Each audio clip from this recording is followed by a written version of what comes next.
Hello and welcome to the United Voice. So this is my very first stream, very first stream. So today I'm talking about Sheikh Jassim, the Glazers, um, Sir Jim Radcliffe, Mason Mount, Declan Rice, and a few other things that are kind of like pissing me off right now about things going on around the club and how people talk about it. So let's switch over to this. So as you can see, I've got this story here, um, which is here we go. Sheikh in takeover. If he basically it's saying if he gets snubbed by the Glazers today, that he's going to cause chaos. So basically, it's just a piece of crap story by the Daily Express. There's nothing new in this story whatsoever. Basically, it's telling us what we know, which is Sheikh Jassim on Wednesday. He put in this final fifth bid. Some say it's 6.5 billion, which works out about pound dollar difference is about 21%. So it's about 5.3 billion.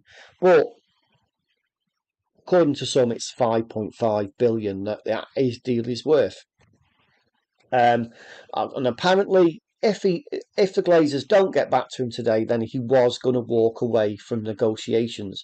But his bid was still going to be on the table. So what was the point in saying you're going to walk away? Because if they accept your bid, then you're not walking away from negotiations because you'd have to talk about it, talk about your bid. So ultimately, I think that news that got released earlier in the week was a bit of rubbish just to keep us interested.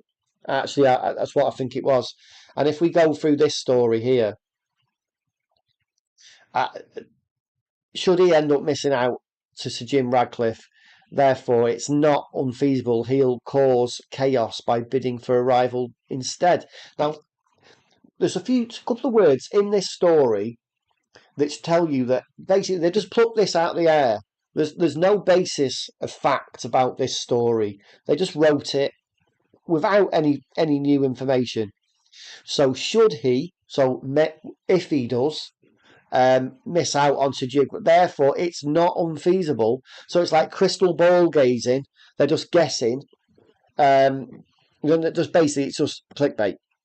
Stories like this are clickbait, and it's like Mark Goldbridge has been saying over the last 24 hours on the United Stand channel. He's been saying that he thinks that this whole United for sale stuff is a con. So I'm going to switch out of this. It is a con by the Glazers, just to well, he hasn't gone as far as to explain why he thinks he's doing it, but um, I personally think it's to raise the value of the club and raise the value of the shares. So basically, what does that do? That increases the value of the percentage that they own in United. Why would they do that? I'm not 100% sure because if they're not actually going to sell the club, then increasing the value of their shares, what does that do? Well, maybe it's a little bit like equity in a house, so they'll be able to borrow more against it. Now, if that is a con, isn't that market manipulation? If they've never had any intention to sell, but their only intention was to raise the value of the holdings that they got so they can borrow against it, so increase their line of credit to help keep them at United, then that is market manipulation, and I'm sure that's illegal. Um, is there any talk about market manipulation right now? No. Will there be? Who knows? We'll have to wait and see. But coming back to this Sheikh Jassim thing, I personally think that if they don't get back to him today, so right now there's about 5 hours 25 minutes left of today here in the UK. So that's, and I was going to say, but basically that means that there's not much time left for us to hear. But we're not talking about normal people here. The Glazers are very wealthy people. Sheikh Jassim's a multi-billionaire. Sir Jim Radcliffe's a multi-billionaire, and they really don't have a lot to do with this kind of stuff. They've got people that work for them that are doing all the back and forth and all the negotiation, and ultimately, those people will be paid to pick up a phone at 2 a.m., at 3 a.m. in the morning. It's their job to get these things done. So I don't think it really does matter how long it takes. But I think if Sheikh Jassim doesn't hear back today, and if you remember back to Wednesday, he did say that today was a cut-off for him to negotiate. So what does that say if the Glazers don't get back to him today, or if the Rain Group don't get back to him today? I think it sends a signal of maybe one of three things. One, the Glazers, like Mark Goldbridge has been saying, uh, have no intention of selling. Or two, they really do think that the Sir Jim Radcliffe deal is the better deal, which enables them to stay at the club. We don't know why, especially with more of a minority shareholding, because obviously Sir Jim would become a 50%, he'd own half the club. And the third, well, maybe there's something else going on. And if they've never had any intention of selling the club, maybe, just maybe, they're just looking for a way with increasing the value of the club. And maybe that's not the only angle. Maybe the angle is that because some of the questions have been, why do they even want to stay at United if they can't afford to maintain Old Trafford, to support Eric Ten Hag in the way he needs to be supported? Then why are they staying? Well, maybe it's because there's something else going on in the background. Um, Maybe there's this Super League thing going to come back. Maybe even it's going to be the TV rights, something to do with the TV rights. I remember there was a figure. I know it's a bit of a superfluous figure. I think it was just plucked out of the air that one in every seven humans on the planet is a Manchester United fan. Well, I don't know if that's true or not, but imagine if you charge five, seven, $10 every month to watch. Let's say you get 300 million of that billion, paying $10 a month for a subscription so they can watch, say, Premier League games, every Premier League game. Because here in the UK, we can't watch every Premier League game. We just can't watch them. There's something called the 3 p.m. cut-off, which is any game that starts at 3 p.m. and generally it's a game on a Saturday. You can't watch on TV. It's not broadcast here in the UK. So that's Sky Sports, BT, non-terrestrial channels so like BBC or ITV are allowed to show it. You just have highlights program on the BBC late in the evening on a Saturday. Which, if you're a fan, I mean, obviously the results already known. It's out there come 10 p.m. in the evening from a 3 p.m. kickoff, and you really want to watch the game live, but you're not able to do it. And instead, some fans are resorting to illegal means, which is streaming. And some illegal companies were set up to facilitate illegal streaming.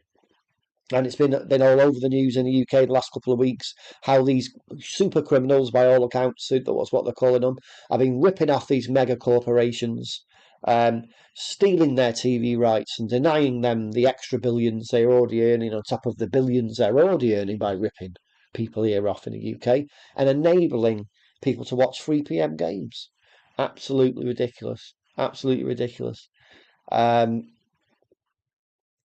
so maybe the Glazers are thinking about this new income stream, which is tapping into TV rights and being able to control the showing of United's games. And I think to do that, they have to have some kind of change in the league structure, because obviously the Premier League has deals with Sky, the Premier League has deals with BT. So therefore, it wouldn't be easy thing to do. You'd need it would be a huge change if that kind of thing happened. Similar to the end of the old First Division here in the UK and the birth of the Premier League, which obviously Sky bought out for a while, were the only provider able to show those games until BT. I think there was another provider before BT a few years back, but BT came along and ended up being the main competitor to Sky, but still BT are small fry compared to Sky. Um, but what about? I mean, what do you think about everything I've said about that? Please let me know in the comments below. I mean, I think now we're just at a stage where we're not going to know what we knew on Monday. We know today, other than the fact that there's fifth bid from Sheikh Jassim, and what we'll know at the end of next week, unless there's a miracle, um, is going to be the same. I really don't think. I really don't think we'll hear anything. I kind of I do agree with Mark Goldbridge now and think that it's all been a con. Um, I mean, I want to be wrong. I really do want to be wrong, but I want Sheikh Jassim. Sheikh Jassim is he's going to pay the debt off. He's going to invest in Old Trafford. He's going to invest in the playing squad, and he's going to invest in the area around Old Trafford and rejuvenate that area. I mean, what more could a club want? I mean, what do you think about that? Let me know in the comments below. And I want to talk now. I want to move on a little bit, and I want to talk to you about some comments that were left for me about in a recent video that I made um, about the potential signings of Kane and Mount. Um, so here you go.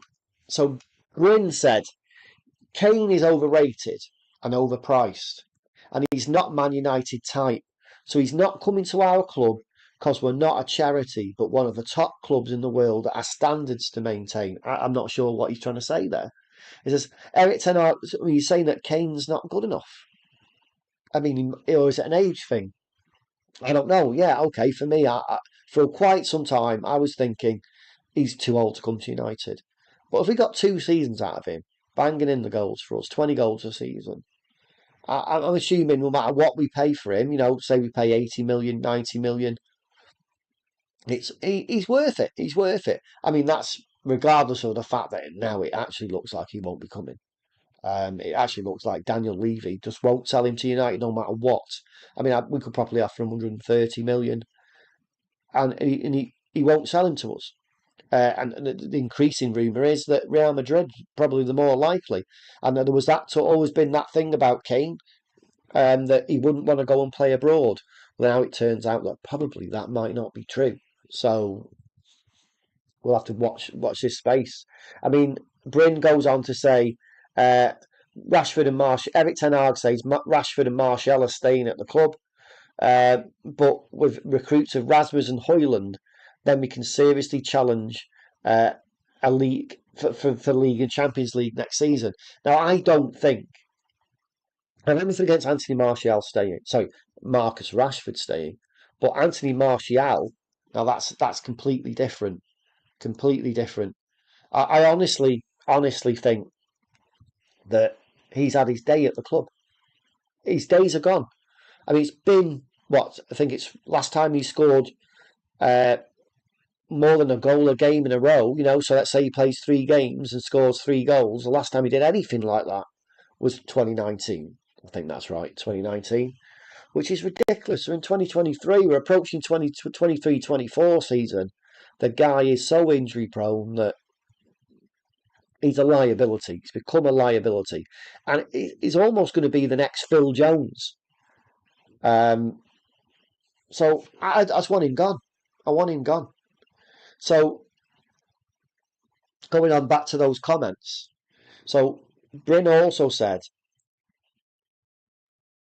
we don't want Chelsea reject Mount, and we don't want West Ham star boy Rice because they're overrated and overpriced, and they're not Man United type players.